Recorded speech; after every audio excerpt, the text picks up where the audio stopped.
நாள் தான் இப்படியே இருக்கிறது? இந்த பிரச்சனையில இருந்து ரிலீஃபே இல்லையா? ஒவ்வொரு நாளும் முள்ளு மேல நடக்கிற மாதிரி இருக்கு எனக்கு. ஏதாவது பண்ணுங்க. சாமிகிட்ட சொல்லிட்டேன், கண்டிப்பா வருவாரு. அவர் வந்து நம்ம பிரச்சனைலாம் தீர்ந்துடும். போ. எப்போ வந்து நம்ம பிரச்சனை எப்போ சால்வ் ஆகும்?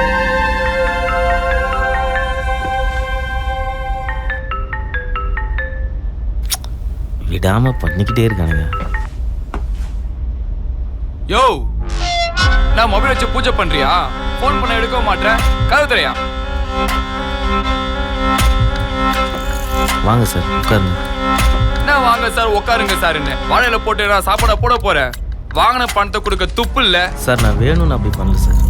என் சுச்சுவேஷனை புரிஞ்சு. என்ன சுச்சுவேஷன் புரிஞ்சுக்க வேண்டி இருக்கு? ஊராம் பணத்தை வாங்கி நல்லா சாப்பிட்டு இதோ பொண்ணோட மஜாவா தானே இருக்கிற.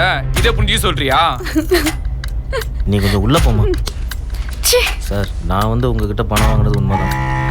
அதுக்காக நீங்க உங்க வாய்க்கு வந்தபடிலாம் பேசாதீங்க. நான் ஒன்றும் ஓடி போலியே. நீ நான் ஃபிகரா ஓடி போறதுக்கு எனக்கு அதெல்லாம் தெரியாது. நான் இன்னும் 2 நாள் மறுபடியும் வருவேன். என் பணத்தை மட்டும் நீ தரல, உன் பொண்டாட்டியே நான் தூக்கிட்டு போயிடுவேன். அப்புறம் நீ ஓடி போக வேண்டிய அவசியம் வராது. அப்புறம் ஊரே சொல்லுவோம் உன் பொண்டாட்டிய வட்டிக்கார கூட ஓடி போயிட்டான்னு. பார்த்துக்கோ. இப்படியே எத்தனை நாள் தான் இருக்கிறது? அந்த சாமிக்கு ஃபோன் அடிங்க. இந்த பிரச்சனைக்கு ஒரு முடிவு கொண்டு வரணும்.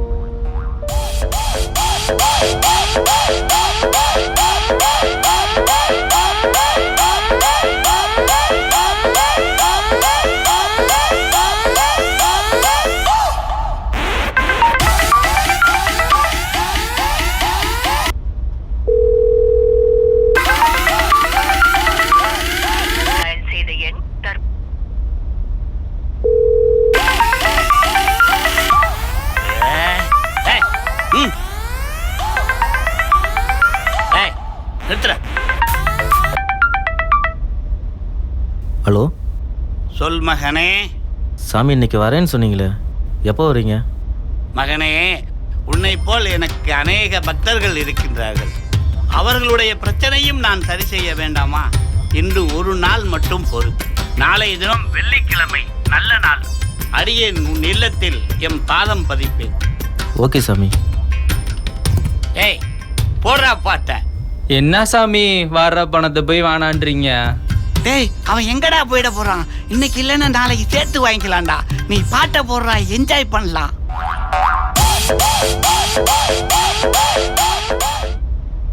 நாளைக்கு சாமி வராராம்.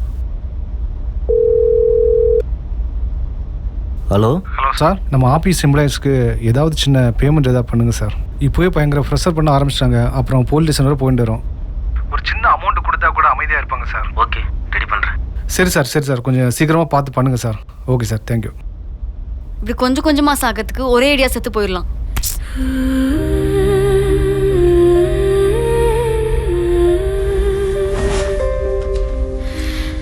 எங்க போறீங்க?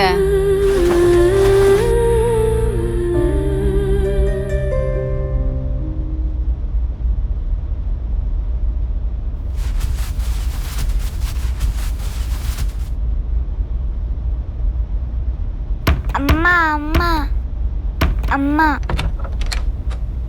என்னம்மா? அம்மா, என்னோட பேட்மேன் டாய் காணாம போயிடுச்சுமா. நீ தானே விளையாடிட்டு இருந்த. சரி வா.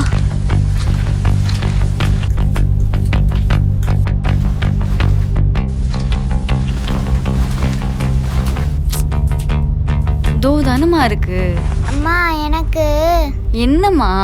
அம்மா, எனக்கு ஜூஸ் வேணுமா. இப்ப எதுக்கு ஜூஸ்? அம்மா, ஜூஸ் குடிச்சு ரொம்ப நாள் ஆச்சுமா. நீங்க வாங்கியே தர மாட்டேங்கிறீங்க. எத்தனை வாட்டி என்ன ஏமாத்திட்டீங்க.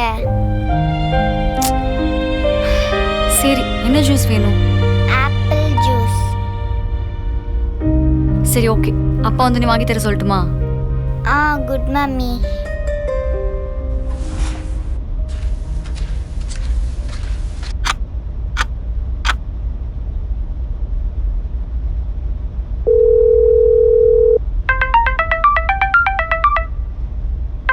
இந்தாங்க, உங்களுக்கு அள்ளி வழங்கும் சரவண கூப்பிடுறேன்.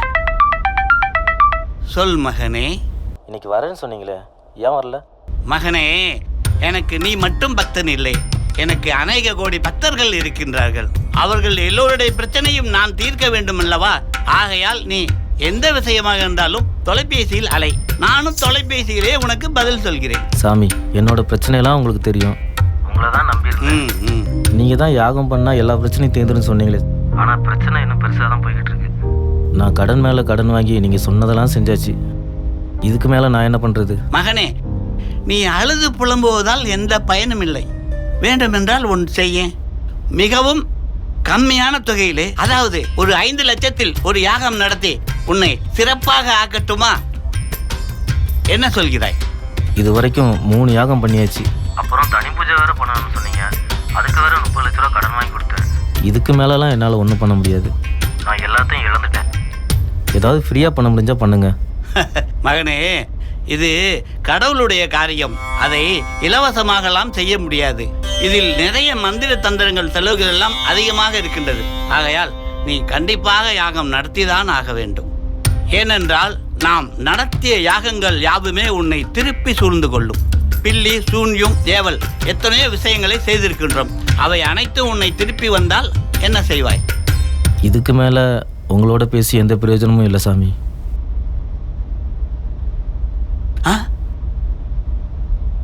ஏண்டா அதிகமாக சொல்லிட்டனோ? இன்னும் கொஞ்சம் கம்மி பண்ணி பேசிக்கலாம்ல? மறுபடியும் ஃபோன் பண்ணுவோமா? எங்கடா போயிட போறான்? எங்க சுத்துறாலும் நம்மகிட்ட தான் வந்தாகணும். அப்ப பார்த்துக்கலாம். என்ன சொல்ற? எங்கிட்ட வர போறாங்க சார்?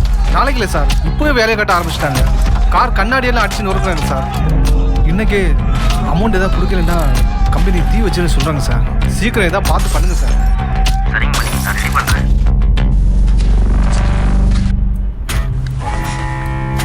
நான் இன்னும் 2 நாள் மறுபடியும் வருவேன். என் பணத்தை மட்டும் நீ தரல, உன் பொண்டாட்டியே நான் தூக்கிட்டு போயிடுவேன். இப்படி கொஞ்சம் கொஞ்சமா சாகிறதுக்கு ஒரே ஐடியா செத்து போயிடலாம்.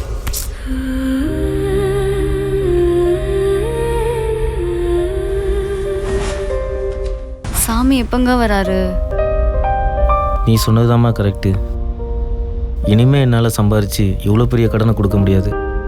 எல்லாருமே சேர்ந்து செத்து போயிடும். என்னங்க சொல்றீங்க? போயிட்டு ரெடி பண்ணி எடுத்துட்டு வாங்க. எதுக்குங்க இது? நமக்கு வேற வழியே இல்லைம்மா, இதான் முடிவு.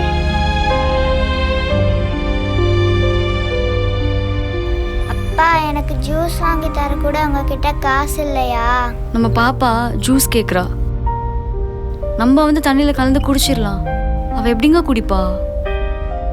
அவருக்கு ஜூஸ் வாங்கி தாங்க, நான் அதில் கலந்து கொடுத்துட்றேன். பாப்பா, அப்பா உங்களுக்கு ஜூஸ் வாங்கி தரட்டுமா? ஓகே, நான் ஆன்லைனில் ஆர்டர் போடுறேன்.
சார், சுகி ஆர்டர் சார். சார், நீங்கள் ஏதோ பிரச்சனை இருக்கீங்கன்னு நினைக்கிறேன். நான் ஏதாவது ஹெல்ப் பண்ணட்டுமா? ஆமாம், எனக்கு ஒரு 50 கோடி ரூபா பணம் வேணும். சரியா? முடியாதுல்ல? உன் வேலையை பார்த்துட்டு போறியா? சார், என்னால் 50 கோடி கொடுக்க முடியாது. ஆனால் 1000 கோடி கூட கொடுக்க முடிஞ்ச ஒருத்தரை என்னால் இன்ட்ரடியூஸ் பண்ண முடியும். அவரை பற்றி கொஞ்சம் உங்கள்கிட்ட பேசலாமா? சார், ப்ளீஸ் சார், கொஞ்சம் பேசலாமா? சரி வாங்க. சார், சொல்லுங்கள் சார். நான் பிரச்சனையில் இருக்கேன்னு யார் உங்ககிட்ட சொன்னது? சார் யாரும் என்கிட்ட சொல்ல சார், உங்கள் மனசு தான் சார் என்கிட்ட சொல்லுச்சு. டேய், நானே குடும்பத்தோட விஷம் குடிச்சு சாவலான்ட்டு இருக்கேன். சார் மெண்டல் மாதிரி பேசாத, என்ன வெளியே போடா. சார் டென்ஷன் ஆகாதீங்க சார், உங்கள் பிரச்சனைக்கெல்லாம் இயேசு ஒரு விடுதலை கொடுப்பார் சார். தம்பி, உங்களுக்கு மதம் பரப்பணும்னா இந்த ஊருக்குள்ள நிறைய பேர் இருக்காங்க, அவங்ககிட்ட போய் சொல்லுங்க. எங்களை நிம்மதியாக சாவு விடுங்க. எல்லா பிரச்சனைக்கும் தற்கொலை தான் முடியும்னா இங்கே இருக்கிற எல்லாரும் தற்கொலை தான் படிக்கணும். நாங்கள் கும்பிடாத சாமி இல்லை, செய்யாத பூஜை இல்லை. இதுக்கு மேலே எங்களை யார் விடுவிக்க அம்மா போகிறாங்க? பசிக்குதுமா, ஜூஸ் கொடுமா. உங்கள் பிரச்சனைக்கெல்லாம் இயேசு ஒரு விடுதலை கொடுப்பார் சார். இயேசுவை நம்பி பாருங்க. எத்தனையோ தேவத்தை நம்பி சொன்னீங்களே, இயேசுவும் ஒரு தடவை நம்பி பாருங்க சார். நீங்கள் சாகணும் முடிவு பண்ணிட்டீங்க. அதுக்கு முன்னாடி நான் சொல்றது ஒரே நிமிஷம் கேளுங்களேன். நீங்கள் எல்லாரும் உங்கள் மனசில் இயேசுவை நினச்சிக்கணும். இயேசுவே இந்த பிரச்சனை எங்களை விடுதலையாக்குன்னு சொல்லுங்க. ஒரு சின்ன ப்ரேயர் பண்ணுங்க. கண்டிப்பாக அவர் உங்களை பிள்ளையை எடுத்துக்கிட்டு உங்களுக்கு எல்லா விடுதலையும் கொடுப்பார்.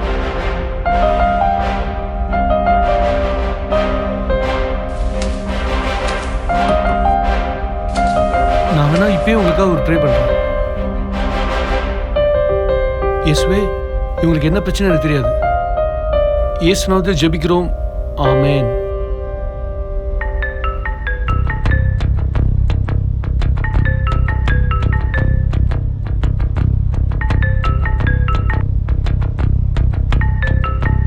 ப்ரேயர் பண்ணால் எல்லா பிரச்சனையும் தீர்ந்துருன்னு சொன்னீங்களே, இப்போ இவனுக்கு யார் பதில் சொல்கிறது? சார் ப்ரேயர் பண்ணிருக்கோம் சார், தைரியமாக அட்டன் பண்ணுங்க. கண்டிப்பாக பிரச்சனை சால்வ் ஆகும். ட்ரை பண்ணி பாருங்க. நீயே கேளு, அட்டன் பண்ணி ஸ்பீக்கரில் போடுறேன், அவன் என்ன பேசுகிறான்னு பாரு. சரி சார். ஹலோ சரவணன், சாரிப்பா. அன்னைக்கு உன் வீட்டுக்கு வந்து வாய்க்கு வந்தது எதோ பேசிட்டேன், தப்பா நினச்சிக்காத. உன் மனைவி என் தங்கச்சி மாதிரிப்பா. இனிமே நான் உங்க வீட்டுக்கு வர மாட்டேன். உனக்கு எப்போ காசு வருதோ அப்போ எனக்கு காசு கொடு. Okay brother, thanks. சரிப்பா.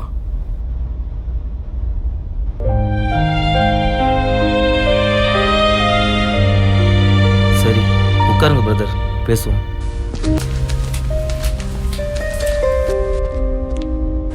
Thank you sir. பிரதர், சாமியார் கேட்கும் போதெல்லாம் லட்ச லட்சமாக பணம் கொடுத்தேன். கடைசியில் இப்போ நடுத்தருவில் வந்து நிற்கிறது தான் மிச்சம். உங்களை பார்க்காம இருந்திருந்தா நாங்கள் இந்நேரம் விஷம் குடித்து செத்துருப்போம். சார் இயேசு உங்களை நேசிக்கிறார் சார். அதனால தான் நீங்கள் சாகிறதுக்கு அவர் விரும்பலை, உங்களை வாழ வைக்க நினைக்கிறார் சார். நீங்களும் சாமியார் மாதிரி தான் பணம் கேட்பீங்களா? ஆமாங்க, எங்ககிட்ட கொடுக்கறதுக்கு ஒன்றுமே இல்லை. சார் என்கிட்ட இருக்கிற பைசாலாம் உங்கள்கிட்ட கொடுக்குறேன். நீ காலேருந்து பண்ண கலெக்ஷனை உங்கள்கிட்ட கொடுக்குறேன். கண்டிப்பாக இயேசு வந்து காசு கேட்க மாட்டார் சார். நீங்கள் என்னடானா உங்கள்கிட்ட இருக்கிற காசை எங்களுக்கு தரேன்னு சொல்கிறீங்க. உண்மையிலே இந்த ஜீசஸ் என்ன வாழ வைப்பாரா? சார் உங்கள் உடைஞ்ச இதயத்தை கத்தருக்கு ஒப்பு கொடுங்க. அவர் கண்டிப்பாக உங்கள் வாழ்க்கையை சூப்பராக மாற்றுவார். ஆமாம், இவ்வளோ பெரிய வீடு இருக்குது, அப்புறம் என்ன சார் தற்கொலை பண்ணுற அளவுக்கு பிரச்சனை? 10 வருஷத்துக்கு முன்னாடி அம்பத்தூரில் ஒரு சின்ன லேத்து வச்சு பைக்குகளுக்கு தேவையான போல் நட்டு செய்கிற வேலையை செஞ்சேன். அப்புறம் கார்களுக்கு தேவையான ஸ்பேர் பார்ட்ஸை ஒவ்வொரு கம்பெனிலையும் பேசி மீடியேட்டர் அறுத்து வெளிநாட்டுக்கு எக்ஸ்போர்ட் பண்ண ஆரம்பித்தேன். இந்த டைமில் தான் வேலியில் ஏறின ஓனாம் போல் ஒரு மந்திரவாதி என் வாழ்க்கையில் வந்தான். அவன் என் முழு பயோடேட்டா தெரிஞ்சுக்கிட்டு பூஜை யாகம்னு என் பணத்தை கரைக்க ஆரம்பித்தான். நானும் பிஸ்னஸில் கொடி கட்டி பறக்கணும்னு ஆசைப்பட்டு அவன் சொல்கிறதுக்கெல்லாம் தலையாட்டினேன். அவன் சொன்னதை நம்பி 50 கோடி ரூபா சரக்கை அமெரிக்காவுக்கு அனுப்புனேன். அந்த டேக்ஸ் பிரச்சனைனால 50 கோடி ரூபா சரக்கு 3 மாதம் நடுக்கடலில் தண்ணி மேலே மிதந்துக்கிட்டு இருக்கு. இத்தனை வருஷமும் நான் சம்பாரித்த பணம் எல்லாம் நடுக்கடலில் கப்பலில் இருக்குது தம்பி. இந்த பிரச்சனையை தீர்த்து தரேன்னு சொல்லி மீதி இருந்த என் ரத்தத்தையும் மந்திரவாதி உறிஞ்சி குடிச்சிட்டான். இப்போ குடும்பத்தோட விஷம் குடித்து சாகிற இடத்துல கொண்டு வந்து விட்டுருக்கான். எனக்கு என்ன பண்ணுறதுன்னு தெரியல. சார் இதுக்கப்புறம் நான் பேசுறதுக்கு ஒன்றும் இல்லை. உங்களுக்கு ஒரு கிஃப்ட் வச்சுருக்கேன், எடுத்து வரேன். ஒரே சார், இது பைபிள், ஆண்டவருடைய வார்த்தை. இதை படிங்க. கண்டிப்பாக இந்த வசனம் உங்கள் ஒவ்வொருத்தரோடையும் பேசும். சரிங்களா? நான் பேசுறத கட்டும் இந்த வசனமே அவங்க கூட பேசும். இதுக்கப்புறம் நான் பேசுறதுக்கு ஒன்றும் இல்லை. நான் கிளம்புறேன் சார்.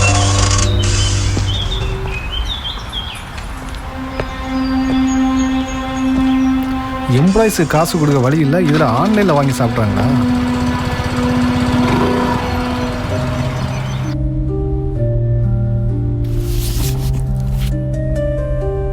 உன் பாரத்தை கர்த்தர் மேல் வைத்து விடு.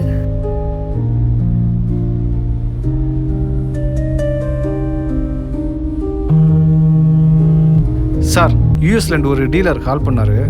நம்ம மெட்டீரியல் அவங்களே எடுத்துக்கிறேன்னு சொல்கிறாங்க. டேக்ஸோட 63 கோடி ரூபா வருது. ஓகேவா சார்? ஓகே, ப்ராசஸ் பண்ணு. Okay sir. ஓகே.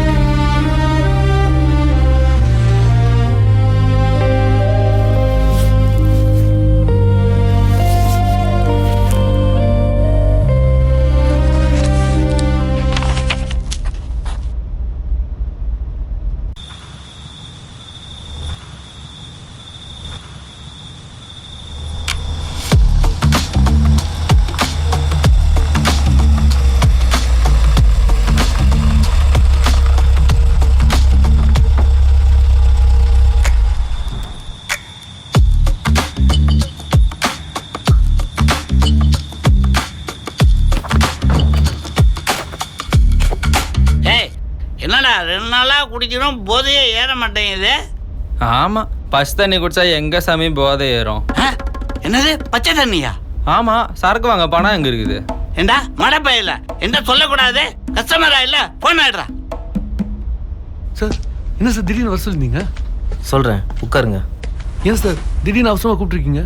கங்க்ராச்சுலேஷன்ஸ். எனக்கு எதுக்கு கங்க்ராட்ஸ் சொல்கிறீங்க? கங்க்ராட்ஸ் பால். எதுக்காக எனக்கு ஒன்றும் புரியல. அதை கொடுங்க.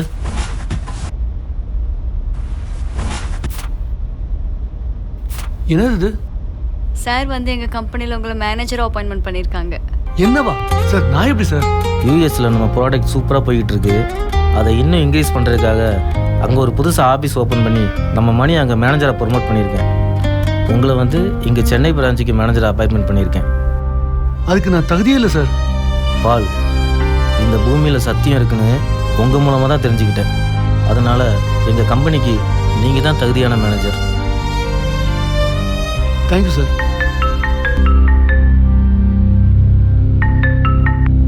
ஹலோ மகனே, அடியேன் சாமி பேசுகின்றேன்.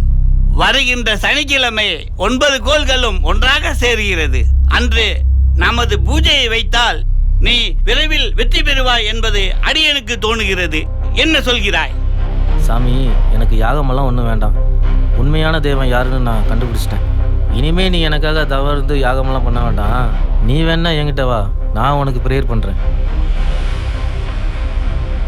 சிஷ்யா, யாரோ ஒரு கிறிஸ்தவர் போய் நம்ம கஸ்டமர் மனசை மாத்திருக்காங்க. சூப்பராக சொன்னீங்க சார். நீங்களும் ஜீசஸோட பிளே ஆயிட்டீங்க சார்.